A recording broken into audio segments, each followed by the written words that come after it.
underdog. I've been through it all. I could never Let's get it. We're in here. We're in here now. You ready now? Yeah, I'm ready. All right, cool. So yeah, take me back. We was just talking about young Daryl. Yeah. Take me back to young Daryl before the football thing kicked in. How did football kind of come into your life, and tell me about that? So I was I didn't know anything about football. I didn't start playing football till 8th grade. Yeah. And really, I used to, when I was younger, I used to follow, my older brother, Michael, and we used to just play basketball. That's all we did. Yeah.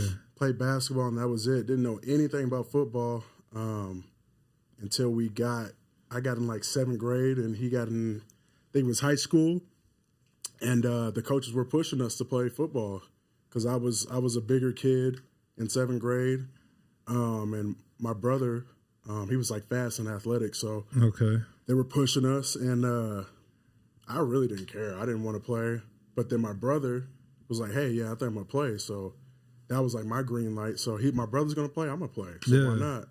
So 8th grade comes around, I played. I didn't know what I was doing. I played offensive tackle, right tackle. So you always been an offensive lineman? Always been an offensive lineman, bro. And I didn't even know what I was doing, but I was balling, I guess. Yeah. Balling, pancake here and there.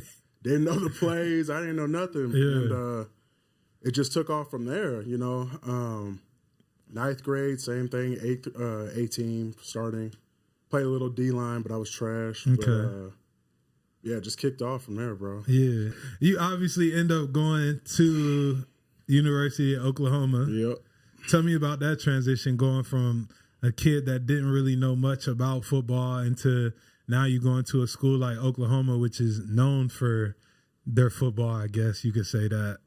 Yeah, I mean, that shit was a culture shock, bro. I ain't gonna lie. Everything was different. I mean, I remember my head coach in high school telling us, somebody did something dumb. I think we were coming from like a breakfast or something, like a team breakfast or something, and it was like right across the street. We were coming from a church, and I don't know, I was like a sophomore or something, a junior, so I had to ride with somebody, and people were just swerving there. And the coaches were right there, so and this is game days in the morning, and he tells us to put our clothes on and takes us outside and makes us do up downs for like 30 minutes, bro. Man. But in that instance, he was like, "You guys going to college, you guys have no fucking clue what y'all are getting into. Y'all think this is, a game or whatever? You have no clue." And then fast forward, my freshman year, bro, I was sick, bro. Like, I didn't go out. Yeah. Every weekend I could go home. If I can catch a ride home, I would go home. You was homesick. I was homesick, but also like, I just wasn't used to it, bro. Like, I was a basketball player. I wasn't used to lifting damn near twice a day or once every week. And hard, you know the college workouts hard, bro. Yeah, it is a shock on the body. Nowadays it's so different. Like, the kids in high school, I feel like, are better prepared for what college is gonna bring, because that's just the nature of it now. But back when we was in college, or when we were in high school transitioning to college, it was not like that. Like, going from, I lifted in high school, but when I got to college, it's like, bro, you got them 6 a.m. lifts, and then you got an afternoon lift, and you got to be there for all of that. 5:30 lifts sometimes, like, yeah. And people don't, it's not just a lift, like, it's like warm up. The warm up's 45 minutes. It's tough. It's like full go. Then you go lift, and you're not just doing easy weights. You're doing, like, they're pushing you in there. Like, they're trying to get you bigger and stronger. Yeah. And then after that, you're doing cardio after that. So, the workouts killed me because I came in as a smaller offensive lineman. Yeah. And then, like, the coaches, bro, like, they was on your ass. They were on, but all of it, you know what I mean? As a freshman, bro. Yeah. And I was naive. So I'm like, oh, the coach is cool. He got me. You know what I mean? But you come in, bro, like, they start treating you different. Hey, bro, getting treated like straight garbage, bro. So I was homesick. And then again, going back to my head coach, Coach Young, he called me one day. He was like, "How you doing, man?" I was like, "Coach, I really think this ain't for me." Like, I was really, like, sick, and I was thinking about transferring. I was thinking about, bro, I was like, there's no way I'm taking this to the next level. Yeah. But then, you know, once you get used to it, you either going to get used to it or you're going to get up out of it. Yeah. So I got used to it after my sophomore year. I finally got used to it. I was like, it finally clicked for me. And I was like, hey, I'm here. I've been here for 2 years. I'm also, you know, put in the work and, you know, try to take this to the next level. So yeah, and then you obviously had success, you know. Yeah. Would you say, so from your sophomore year on, you adjust and you have success, get a chance to go to the NFL. Fourth round pick? Yeah, fourth round, yep. What pick? What number? I think 102. Yeah, I was like 114 or something that, which I didn't know. I didn't know that we was in the same round. That's crazy. In the same draft. So it's just crazy that we'll get into it later, but we met in Buffalo again. Yeah. And then, you know, end up being teammates. But yeah, you get drafted, fourth round. What was that transition like going from college to the NFL? Because I don't think a lot of people know how different it is when you do make that transition. I mean, it was another level, bro. I mean, for me, off top, it was my coach. It was Coach Masco. You know Coach Masco. Oh, man. And he one of those guys. Oh, my God, bro. But you loved him, right? It was a hate-love relationship, bro. Yeah. It was like literally... It was like a blessing in disguise. Yeah. Because I honestly think, like, if I did not have him as a coach, I wouldn't have lasted in the NFL as long as I did. And I could have played longer, but he literally taught me how to practice. He taught me how to watch film, what to look for on a pass rush or on a defensive end or a defensive tackle, how they play double teams, the technique to use to defeat a defensive lineman in whatever situation. So, and he put that pressure on you. Yeah. So I'm a type of dude, I can't get lax. For sure. So I was never lax for my 5 years. I was never lax in there, bro. Yeah. You had Masco for 5 years. 5 years. And when I did make a name for myself, like after, like it was like in the middle of my third year, he caught it. And he was back on me, bro. Yeah. Like he was like, nah, bro. Like, nah. Like he wouldn't let me chill. But again, it was like a blessing in disguise because if I did, I don't think I wouldn't have been that successful. Yeah. So, you know, he was a hard coach. I mean, but again, I learned so much from him, bro. Like I learned a lot. And going to Buffalo after it was kind of different because I was like, damn, they are kind of. I don't want to say they're chill, but it's not what I was used to. Oh, those are two different. Those are two different opposite type of personalities. Going from Masco to, you know, because you weren't there my first year in Buffalo, but my first year in Buffalo, bro, I was quiet. Yeah, I was to myself. I didn't want to smile because that's what I was used to. And in practice, I was always nervous going into practice because. He wouldn't, like, there was no lax practices either. I would say you was even like that when I met you in Buffalo. Bro. And that might have been what, your second year there? Yeah. You was like that when I got there. Like, you were coming out of your shell a little bit, but you were still very reserved, very to yourself, and you could tell that the imprint from Masco was on you still. Yeah, bro. And it's like, I don't even want to like that. Go ahead, you gotta tell us now. It's like it's a blessing in disguise. What's the word I'm looking for? It's trauma though. It's trauma. It's It affected me. I'm not gonna lie. I can't sit here and say it didn't affect me because it's like going into free agency or I was scared. You know, I was like, damn, I don't want to go to somewhere to where the difficulty level or my coach was going to be like that. You know what I mean? Or the practices or whatever the case may be. And I got comfortable in Buffalo. I'm not going to lie. Buffalo, again, it wasn't easy, but it was like, I can kind of I can be comfortable here. I can be myself. Yeah. You know, and I can't have lax moments. I'm not going to lie. I can't have lax moments, but I know I'm a grown man. And I know when to pick my ish up. So, but yeah, it's trauma. It's trauma shit to this day. I'm not gonna lie to you, bro. Yeah. But again, tell me more about that. Like from a standpoint of Of what? Obviously, you spoke on going to a new team and wanting to, kind of find the right fit. But what does that trauma look like deeper than that? Shoot, bro. Like for me, bro, like for me, I think in retirement, it's my weight for sure. Yeah. Like I remember when I first retired, I told y'all, I lost a lot of weight. Yeah, you was on your. I was skinny, but like that was partially because it's like I was always the bigger dude, and Masco didn't let that go. He was like, you always got to be 320 or less. So I went to the extremes of losing weight for 7 years. Yeah. But mainly with him for 5 years. I went to the extremes. So I lost weight, but then, I gained it back. I don't want to say all of it, but a good amount. But it's like baby weight too. It's like for my wife having our daughter, our second kid, because it's tough. But now it's like I'm so traumatized. I don't even want to look at the scale. I haven't weighed myself in like 2-3 years. You know what I mean? I don't want to look at that. Yeah, because I'm used to. Oh yeah, you weigh 330. Hell no, that's too big, bro. You're too fat. You got to lose weight. You got to get down to 320. So. In that instance, that's traumatizing. Like, and then like I don't want to deal with people, with people like as for instance as like a job. Like, is this dude gonna cuss me out? He's gonna treat me like like shit, And I'm not trying to put up with that shit no more, Right. But I love Coach Masco. He's a great coach, man. Great coach. It's just football. I don't blame him. It's football. And that's what people don't see. That's what people don't see that we go through. Like, not even the practices, but like the business side of it. Oh.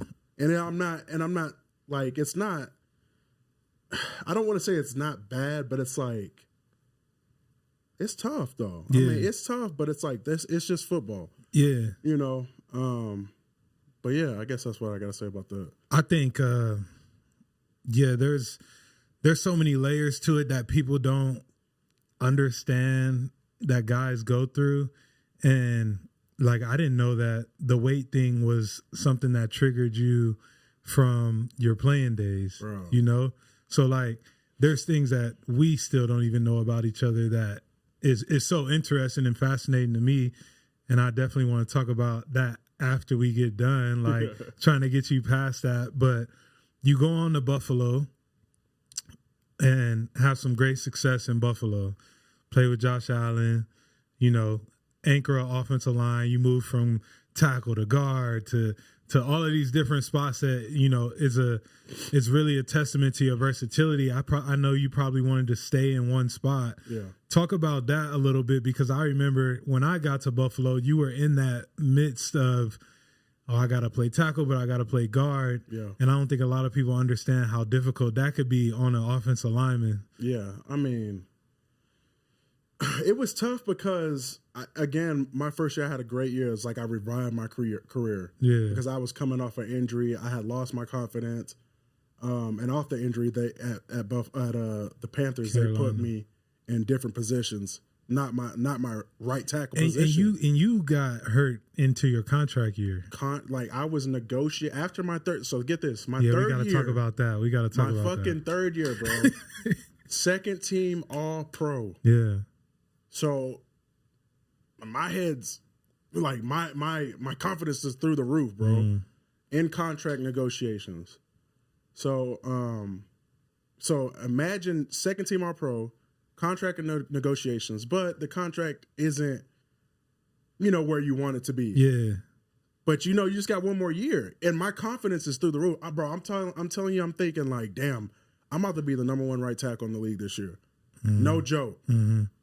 And I was determined. I was like, nothing's gonna stop me from being the number 1-2 right tackle in the league. From what aspect? You talking about a contract aspect or like a play? No, a player. A play. Okay. My confidence was so high, bro. Like I felt like nobody could stop me. What does that feel like? It feels amazing, bro. Yeah. But I wish I would have never done the contract negotiations my third year, because it was always in the back of my head. It was like, okay, we're not going to take this, and you're talking millions of dollars. Yeah. Stuff that still could change my life. Absolutely. So it's like, okay, I'm going to decline this money, a lot of money. And yeah, I'm going to go out for one more year and ball out real quick. But it's still in the back of your head. It's like, damn, I should have took it. I still can go back. Can I go take it? I can just take it, take it. So I still had that confidence, but it was that little bug in the back of my head. And going into my 4th year training camp, I think it was like the first day of pads, bro. Mm-hmm. And I tore my patella, bro. Yeah. Or dislocated my patella. And it was just the worst feeling. I just came out of contract negotiations, bro. And I got second team all pro. So they were like, either you can come back in 6 weeks or you can get surgery and your season's done.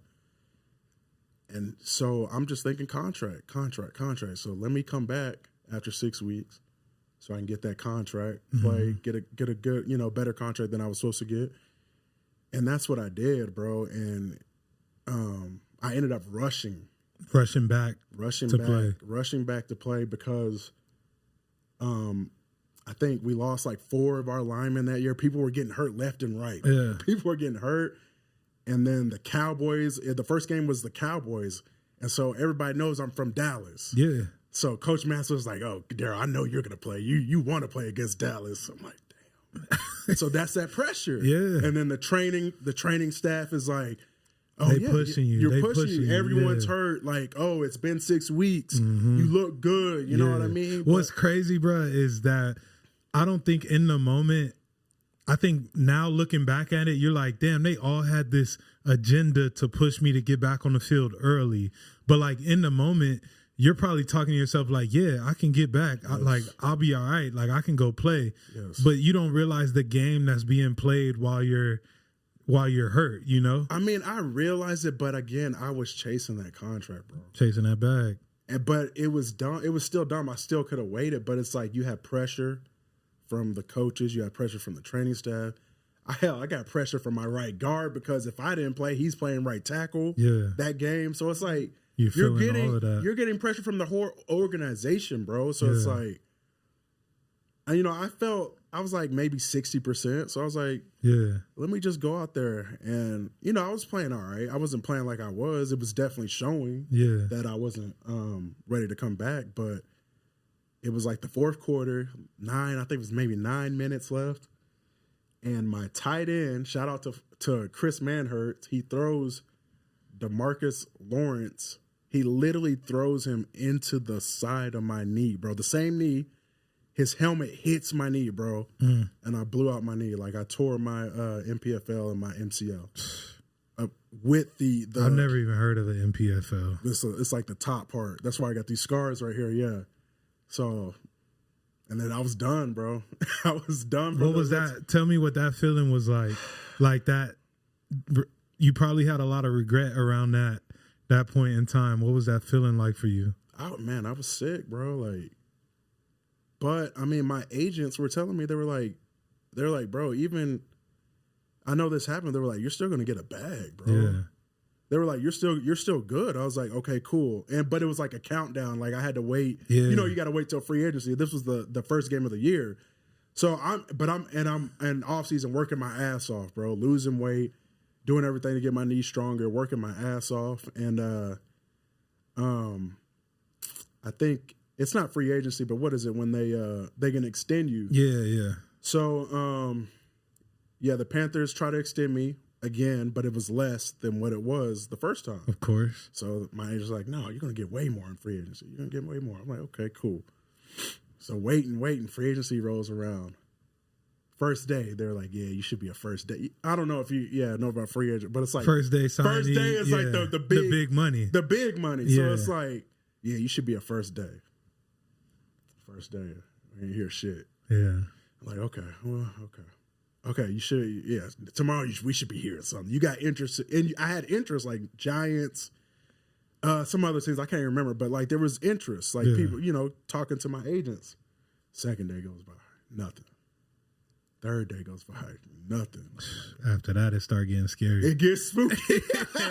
After that third day, because you seeing other people get it, and you like, damn. It gets spooky. It's spooky, bro. It does. It's like, and like for me, I'm the type of dude, and you probably are the same. Like draft day, you're like, oh man, this dude got drafted in front of me. Man, I'm like, what? So 100%. It's the same thing in free agent. I'm like, they pay him over me. Yeah. And I know I just came from an injury, but now I'm straight, bro. Right. Like my knee is solid, bro. Yeah. So I don't even remember what day we got to before we heard something, but and that was from Buffalo. That was Buffalo, and Dallas actually contacted me, but I didn't want to go to Dallas. I didn't hear the best things about Dallas, so I was like, but I ain't gonna lie to you, I didn't want to go to Buffalo either. Well, yeah, I heard a lot of careers ended in Buffalo because of the city and stuff like that. So yeah. I was like, well, let's go to Buffalo. They offered me more money. I didn't want to go to Dallas, so let's go to Buffalo, and that's how that happened. So you get to Buffalo, battle back, have that whole off season or, however many months to get the knee straight. Obviously probably working on the mental as well in that time, like trying to make sure you're right for the upcoming season. Yeah. And what did Buffalo do for you as far as like, because I feel like you had some solid years in Buffalo. Yeah. What did that do for you as far as, the mentality moving forward? So my bad. I actually messed that story up. In free agency, Panthers came back. My agent reached out to the Panthers 5th year. They got me on a 1-year deal, prove it deal. And that's when they put me at left tackle, which I'm trash at. So I had the worst year. So then went through free agency. You think they did that on purpose?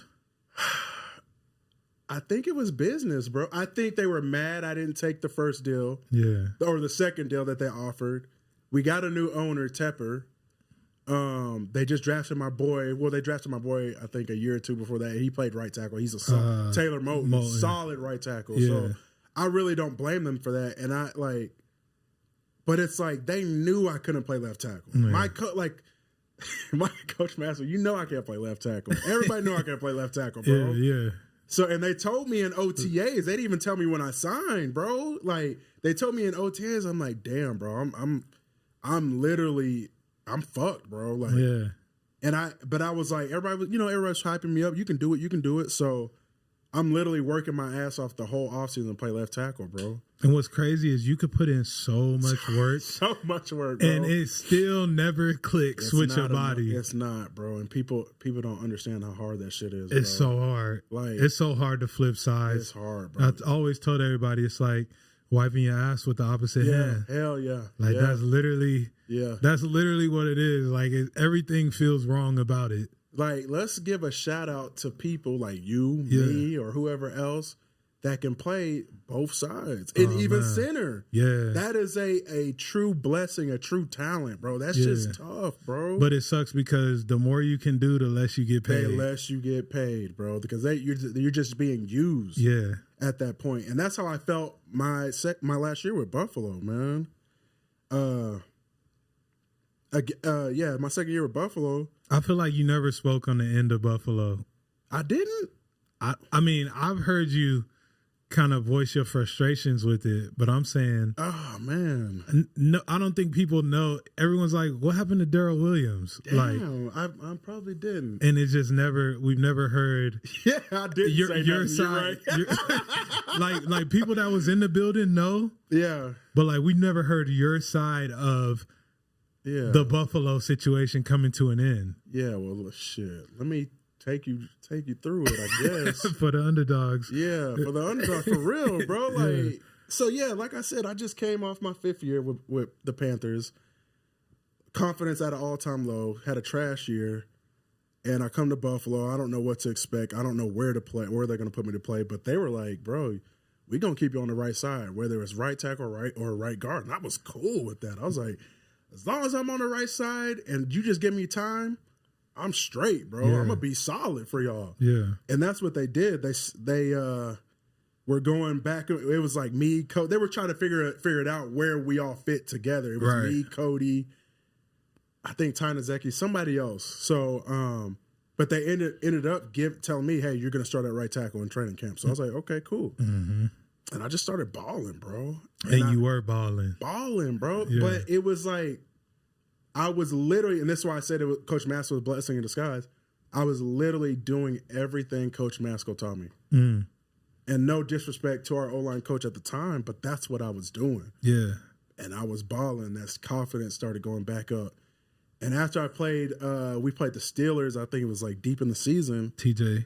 And, you know, I had a good game against them. Call it what you want to call it, what chips or whatever, bro. Yeah. But at sometime you have to block that motherfucker one-on-one. Yeah. And I did. Yeah. So after that, my confidence got back. You know, it just took that game to get it right back. It took. You were building, but that game put it right back, bro. I was like, I'm back. Yeah. Nobody could stop me, bro. I'm back. Yeah. And had a great year. Signed me to I think 3-year deal. And then second year, picked up where I left off. Had a great training camp. Dayball was saying like, yeah, you're the best. You're having the best. You're having the best training camp out of everybody on offense right now. Mm-hmm. So I'm balling, bro. Like balling. Yeah. And after it was like our first game, who did we play? We played the fucking Steelers. Yeah, and it was an ass whooping. It was a bloodbath, bro. It was an ass whooping. I'm sick going because, you know, we got 2 weeks before like the first game. So we're already going through the game plan. And I just see, bro, like Dave's is just literally drawing up 74, 65, 64. For people that don't know, that's a pass protection. 56, 57. Yeah. What was our RPOs? I can't remember the RPOs. It was PROs. PROs. I'm like, there's no way this is real, bro. Yeah. And so, like, we came out just slanging that thing, bro. Yeah. Throwing it. I think we threw it like 70 times. Ran it 10. It was bad. Bad. Bloodbath. Everybody's getting murked. And I'm taking the worst because I got TJ. Yeah. And then I think our boy John, who they threw out of position, is taking it from Hayward. It was bad. Dion's going against, who's that? Was it Highsmith? Yeah. He's fucking, he ain't no slouch. Yeah. They had, who was that dude? He was with the Chargers, Dreads. I forgot his name, bro. He was with the Chargers, but they just signed him to the Steelers. Okay. I forgot his name, bro. Ingram. Yeah. You remember Ingram? Yeah, that's right. They did have him. Had him out there marking us. Yeah. It was a bloodbath, Nah, bro. it was. It was a bloodbath. It was bad. Bro, I think I gave him like 2-3 sacks, bro. Like, so then that's when that shit started. And yeah, I don't think I thought I told y'all this, but like they came to me. No, Dave's actually came to me in training camp, bro. Mm-hmm. He came to me in training camp. He was like, hey, bro, our interior's not good. Our interior offensive line isn't good. Spencer was balling. Remember, Spencer was balling. Yeah, he was balling because Dion was sick with COVID. Right. And he was like, hey, man, you, Dion, Spencer are our top 3 linemen right now. You're our number 1 right now. But I know out of them 3, you're the only one that can slide in at guard. For sure. He was like, I don't want you to overthink this, but start thinking about it because we might have to slide you in that guard. And he was like, you don't have to if you don't want. You know how they do. You don't have to. You don't want to. But you kind of have to. You have to. It's going to help the team. We're going to be so much better. You know, they're going to gas you up, bro. Yeah. And I think it was after the first or second. It was after the Jaguars. They were like, okay, it's time. And we're going against the Texans, so the Texans weren't that good, but they had a good rusher, a good defensive tackle. Yeah. And that's where it began, of going to right guard to right tackle for me. And what made it worse is because it was still COVID. Right. So you were dealing with people getting hurt. Yeah. And then you're dealing with people not passing COVID or being sick. So one day Dion's not going to play a week. Remember, I think he got COVID twice. Right? Yeah, back to back. Back to back. And so I had to go back to tackle, and they put Spencer at left. Yeah. And then the next week, okay, I'm back at right tackle. Okay, cool. But then Thursday rolls around. Oh, so-and-so was hurt, or so-and-so has got COVID. You got to go back to right guard. Yeah. And I'm like, bro, I can't do this. Yeah. I can't. I just hated it. And I felt like, and I sound like, you know, an asshole for this, but I feel like nobody respected me for doing what I was doing. Yeah. I was still playing solid, too. I wasn't playing my best ball, But that's because I'm flipping every other week on a flip of a switch, like a Thursday or a Friday. Yeah, they're telling you a couple days before you got to go play a new position. You got to go play a new position. So it's like, yeah, I was complaining. I didn't care, bro. I was like, damn, bro, I'm tired. I did see a shift in you for sure. You went from like not saying anything to like, this is bullshit. It's bullshit. And I love, and this is nothing to the city of Buffalo. I'm not trying to be rude, but we're in fucking Buffalo, bro. Yeah. People don't understand, like, if you're not from Buffalo, if you're from a better state, I don't even want to say better state, a better environment. I don't know what to say. I'm not even trying to be rude, but it takes a toll on your family. Absolutely. Especially in COVID. We were in COVID. Absolutely. So my wife is just sitting there every day with my son, who, God bless my son, he has autism. We didn't even know. They're just sitting there all day, not doing anything. Yeah. Because of the weather, because of COVID. Bro. Or even if it was a good, perfect day, there's nothing to do. There's nothing to do.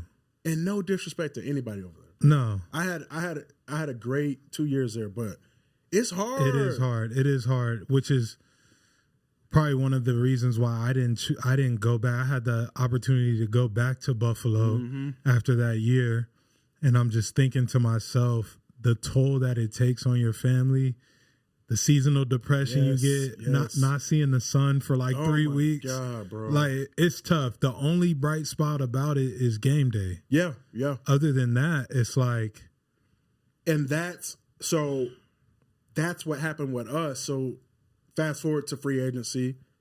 They wanted to give me a pay cut, bro. Yeah. After my first year. Which is disrespectful considering what you did. I played 97. I played 97% of my snaps. Yeah. So they had to cut me a check for that. Yeah. And then I had an escalator. So if you played a certain amount, they had to up my salary that year. So they were like, "No, Bean called me. He was like, "Hey, Daryl, you know, it is what it is. You know, you're a guard now, so your market value is lower." No. But what did I say happened in the beginning? Dave's is asking me to play guard. I didn't volunteer. Yeah. But that's not what it looked. You know what I mean? No. That's not what it looks like. Yeah. That was the reason they gave me, bro. And me and my wife were both mad, but honestly, it came down to what we just talked about. If it was any other city other than Buffalo, I would have took that pay cut. I would have went back to Buffalo. Yeah. If it was Dallas or Houston or for sure. Sandy, you know what I mean? A different city. But for sure. My wife, it took a toll on my wife, and my wife is the love of my life, my best friend. I don't know what anybody else, you know what I mean? No, that's But facts. she is literally my best friend. Like we sleep, eat, breathe, whatever together, do whatever, you know what I mean? And that last year was hard on her. It was very hard. Yeah. So I need to take care of my family and make sure she is comfortable no matter what. That means a lot, bro. That says a lot about you. I think a lot of guys get in a position where they just want to ride that out as long as they can. This team is offering me this, I'm taking it.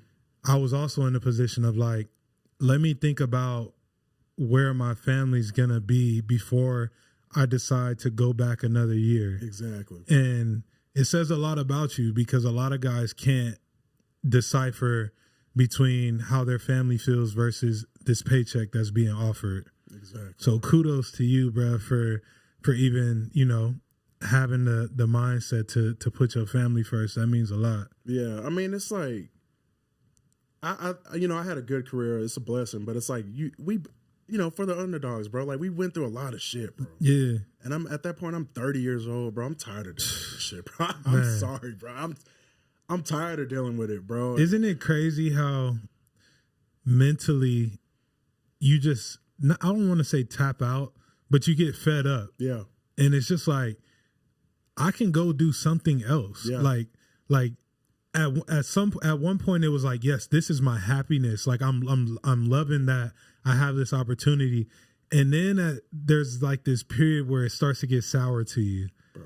And it's like, I got to move on from this because it's not serving me best, whether it's family or personal, whatever the case may be. Everyone looks at the big organization. Oh, NFL, like these guys are enjoying it every day. And then there's some guys in it that are just like, I'm through with this. Like, I don't even want to be part of it anymore. Yeah, I'm not.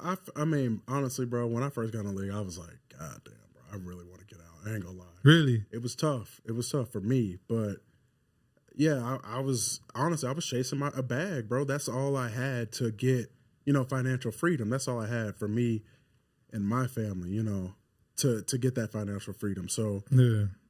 Once I got it, I was like, no, my mentality was still the same, but it's like, at that point, I was like, I'm tired of dealing with this shit, bro. I'm tired of the politics of it. The politics, the coaches, the bullshit. Yeah. I'm tired of it, bro. Like, and again, I'm 30. At this point, I know how the game is. I know how the politics is, and I know how to play my position at the highest level, bro.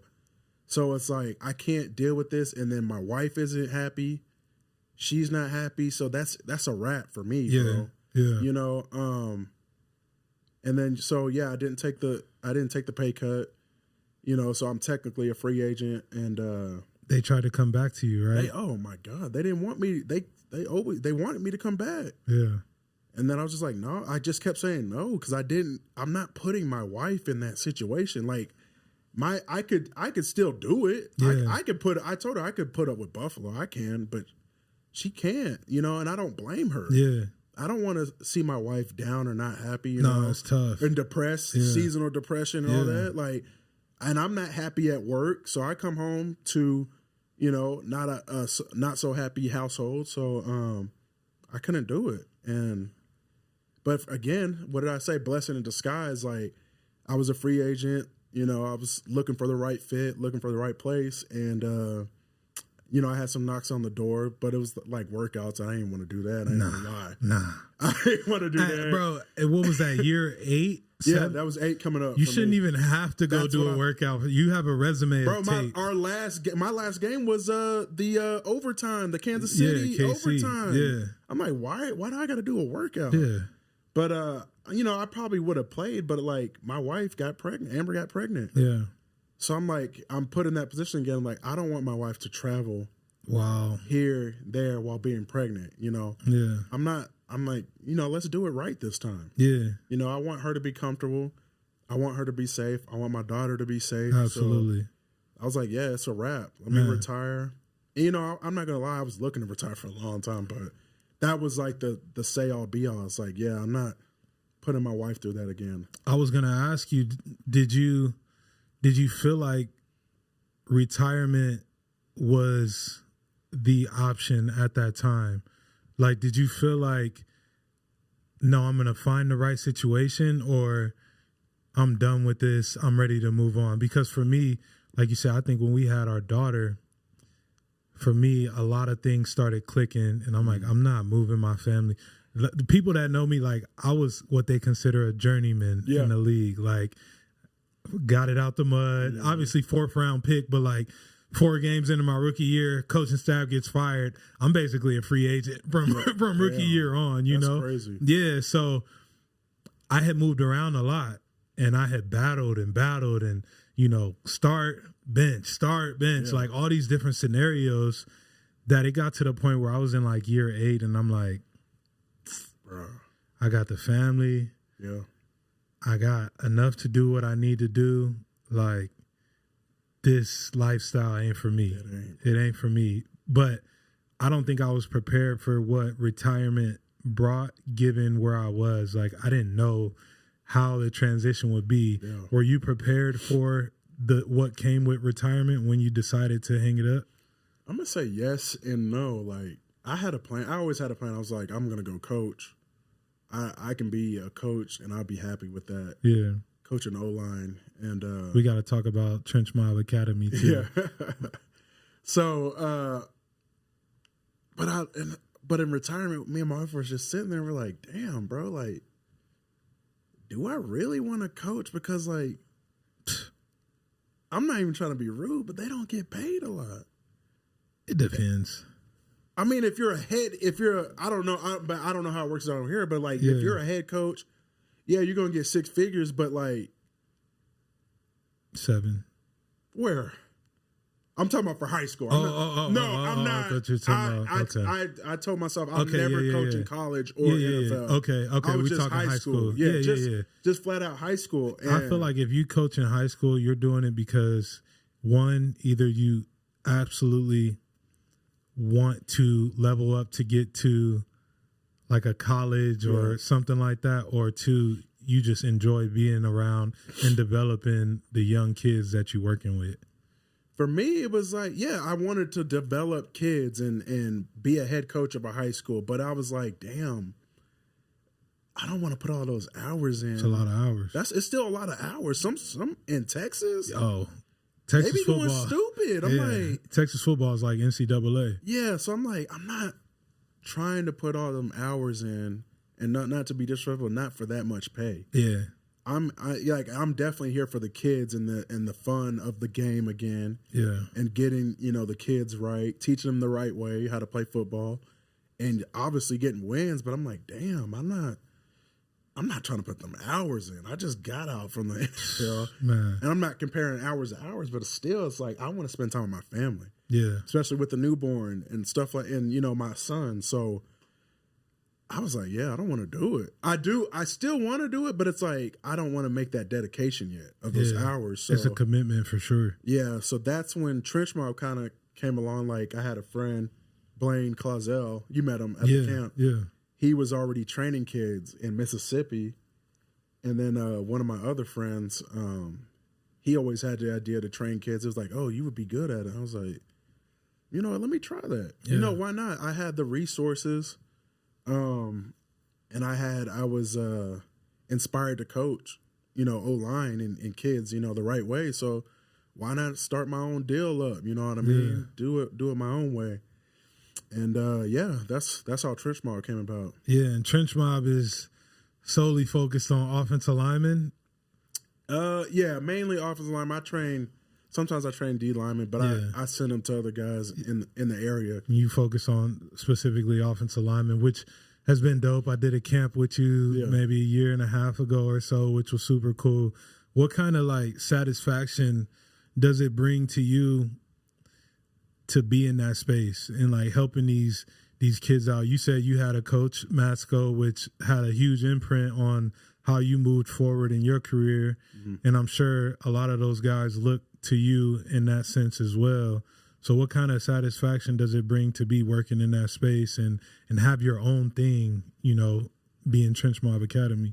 Honestly, it's just seeing the kids get better. Yeah. It don't matter, like, seeing them have a successful career or a successful game or just them doing the technique right. Yeah. It don't matter. Just seeing them getting better. You see my Instagram. There's so many kids I can make videos of. Oh, this is how he started. Yeah. Look at him now. Mm-hmm. Look at his feet. Look at his pass set. Look at his hands. Look at his pad level or whatever the case may be. Yeah. That's what gets me like that. That's Trench Mob to me. Yeah. That's what gets me happy is seeing those kids get better and doing it the right way and having fun with it. Hell yeah. So that's it for me. Like that's the other thing with coaching. If I got into coaching, we need W's. So then does that take the love and fun back out of the game, just like the NFL? Yeah. So it's like when you at that level, it's almost like you could be as good of a coach as you want. Mm-hmm. But if the win column isn't adding up, like you're just a product of whatever that win column says. Exactly. You could be we know great O-line coaches that have been on 5-win teams. Yep. And they get labeled as a terrible O-line coach. When you speak to guys about him, it's like, no, we loved him. He was great. Yeah. So at that level, and I spent some time like dabbling to figure out if I wanted to coach. I feel like that's something that was a passion of mine. And I don't know that it's for me right now, given where I'm at this point in my life. But it is a factor, You could be as great as you want, and it still not be a reflection of how great you are. Yeah. And I talked to I still might be a coach, a high school coach, but I talk to my wife about it all the time. I'm a type of person, like, if I'm in it, I'm 100% in it. Like, I'm going to want the most out of it. Like, I'm going to want wins, bro. Yeah.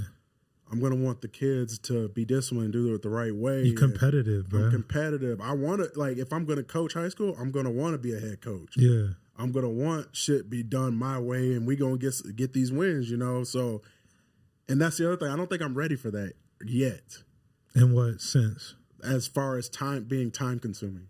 I like my free time now. Yeah. I like my free time with my family. For sure. Yeah, like a lot of coaches do not like being around their family. I didn't even think about that. We know that. Like you hear them all the time. They walk into the building and they're pissed because they just spent their off day with their family. Yeah. And it's like, as a former player, like I love my time with the family. Like, why do you hate being around your family so much? Exactly. Like I love being around my wife gonna get on my nerves and I'm gonna get on my nerves. But I love, waking up next to my wife and us getting the kids ready to school. Yeah, bro, or those taking little things, you know what I man. mean? Like, or let's take the kids in the backyard. Let's take them here or there. Yeah. I love that. I love it. I love taking my wife on a dinner date. That's our thing, a dinner date. Yeah. That's all it takes, bro. Like, I'm not trying to give that shit up right now. Nah. And I know, and it's that's not, okay though. That's okay. Yeah. And I know it's the coaching, but it's also me too. Like, I'm gonna come home. Like, and when I was in the NFL, I would watch film 6 times a week. After the game, the next day I'm watching film. Hell, even after the game, I watch the game film, and I'll go on to the next opponent. Mm-hmm. I'm putting that time in. I'm putting the time in at the facility. You know, I didn't watch game film. Really? I didn't watch myself after games. Really? Yeah. What? Very few times have I watched a game. Why is that though? Because I was so much of a perfectionist that I almost, like, even the things I did well, I would be harping on myself about it. 100%. And then you go to the meeting and you're ramped up, and then coach don't say nothing about it. Or or you think you did something good. I know exactly what you're talking about. And you walk in the meeting and you get ripped about it. Yeah. And so, like, I think after my rookie year, I was just in this space of like, I know whether I played good or bad. Yeah. I don't need to see. I feel that. You know what I'm saying? Yeah, I definitely feel that. Which I don't know if a lot of guys deal with that, but I dealt with it. I never watched the game after games. I just knew. I logged it in my head. Oh, this was bad. This was good. I need to work on this. I felt shaky in this area. I feel that. No, 1,000,000%, bro. That's exactly how I am. But it's like, for me, it's that itch. It's like, I got to watch it. Yeah. I got to see what happened on this play. Did I really do bad on this play? Yeah. I have to see it. I do have that same type of sickness like you. Like, I don't want to see it. Like, I already know, but it's like, I know I'm going to feel that same type of way. Like, I could have done better here, or I know I'm just hyping myself up for tomorrow's film session. You know what I mean? And let me ask you this. How did you deal with getting beat? Like, tell me how you reset after you got beat. Because I feel like there were times where I wasn't the most efficient when it came to resetting and You're talking going about in the game. In the game. Shit, I think, again, bro, like what's going through your mind after you get beat? Is it like, oh, I don't want this to happen again? Or are you just wiping it clean? I'm not wiping it clean. I ain't gonna lie to you, bro. But yeah, again, it goes back to Masco, bro. It was like, I'm telling you, bro, he made us into trained assassins, bro. Like, literally, OT, I don't know if, you weren't there with OTAs with them, but. No, I was in the season with Masco. So in OTAs, it's the same thing, bro. He's literally hyping us up to go to OTA practice and kick ass, bro. Literally, like, and this is OTAs, bro. Like, I'm hearing from other players like, oh no, OTAs is chill, bro. We're not doing that. Yeah. But I'm like, no, my OTAs with the Panthers, bro. It's just helmets and shots, but we going out there swinging, going after it. So it's like, he's training us like that the whole year. So it's like, but that's the thing Coach Masco did good too. He was like, bro, I don't care if you didn't do the right technique or not. As long as you win the block, that's a win, bro. Yeah. So he was like, that's dope to have, because I came into the league where it was like, you could win a block, but if you didn't do the right technique, Minus. So you were used to Bobby Johnson? No, because that's how he did it. You were used to that? Yeah, I wasn't used to it, but it was like ingrained in me. What? Bro, I hated that. I always thought that if he didn't get the ball carrier and if I blocked this guy, then it should be a good block, regardless of how it looked. But you were coached the opposite, right? I was coached the opposite. Nah, coach, no. Yeah, he was like, no. He was like, bro, everyone's in the NFL, bro. These guys are good. We're good. You're going to lose some. You're going to win some. But as long as you block this dude, as long as he don't touch Cam, as long as, you know what I mean? Yeah. That's a win. He was like, Daryl, you didn't do this right, but I gave you a plus anyway because you blocked him. So that's a good thing he did really super well. Like, film day, he's going to let you know if you play bad or good. For sure. And he going to let you know. He going to let you know real quick. Right when you walk in, you going to know the temperature. Yeah, for sure. But it's like, once he going to tell you, oh, yeah, you play good. Good job, Daryl. So then that is what helps that reset too. Yeah.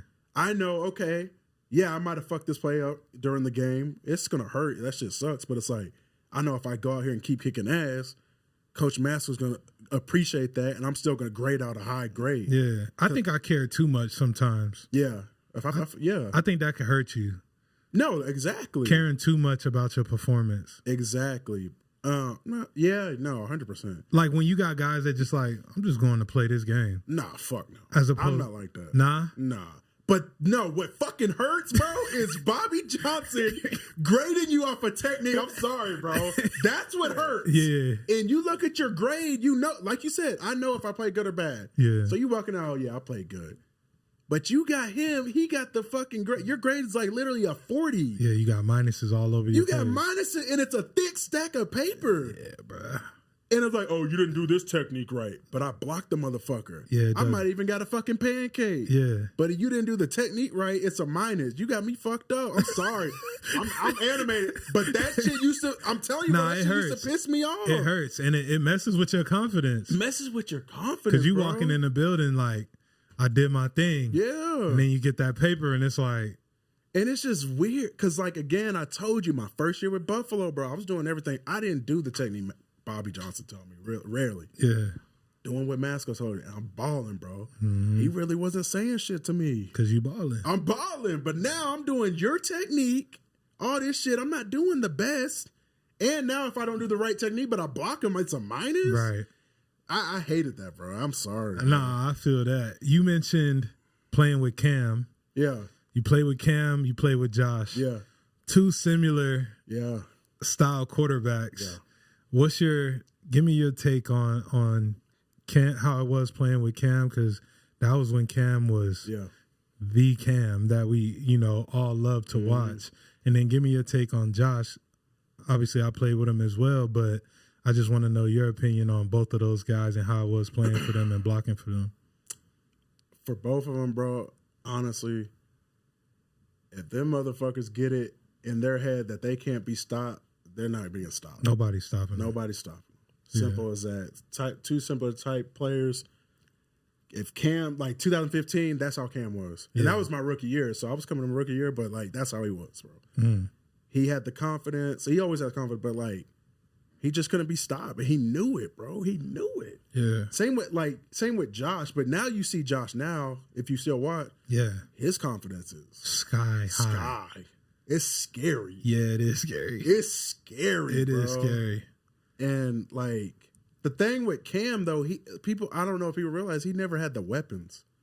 100%. He never had the receivers. Yeah, Steve Smith. That was it. Yeah, and that was kind of tail end, I think. Tail end for sure. But he never had the receivers. So like, if I had to compare him, I don't know, man. I think I'm gonna say this. I'm gonna say, God. I'm going to say Josh is better. Yeah.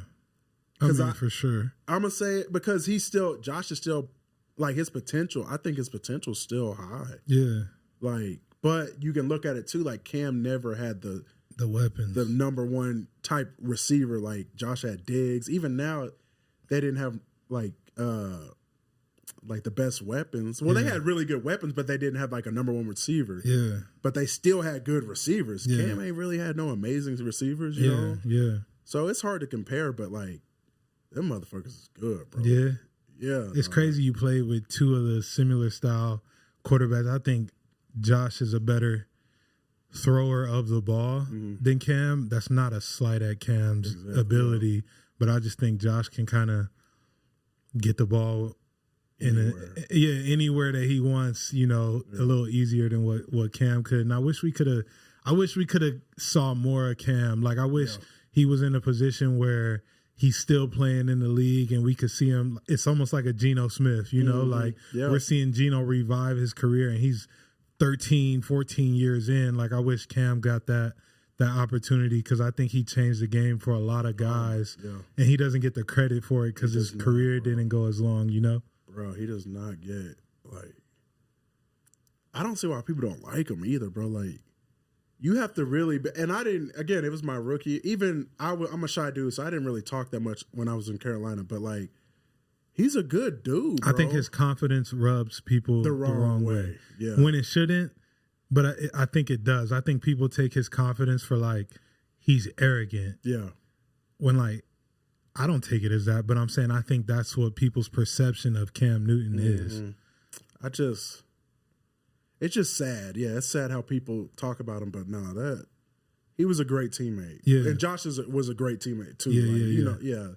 They're both a great teammates. I just wish he got more respect. Yeah. He's a dog, bro.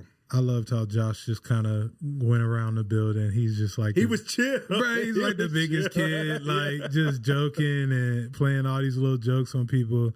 So we talked about your career.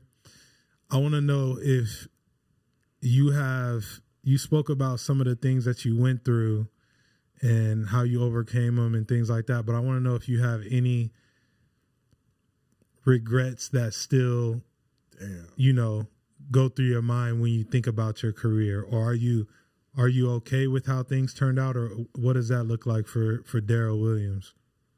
I mean, I say both. I mean, I'm always going to look back and there's a lot of regrets, but I mean, I'm okay. A blessing in disguise, bro. We're financially okay. Yeah. I have two healthy, beautiful kids. Yeah. My wife still loves me, bro. She still wants to be around me. Thank God. Yeah, you know what I mean? Sure. And that's all. And God is good.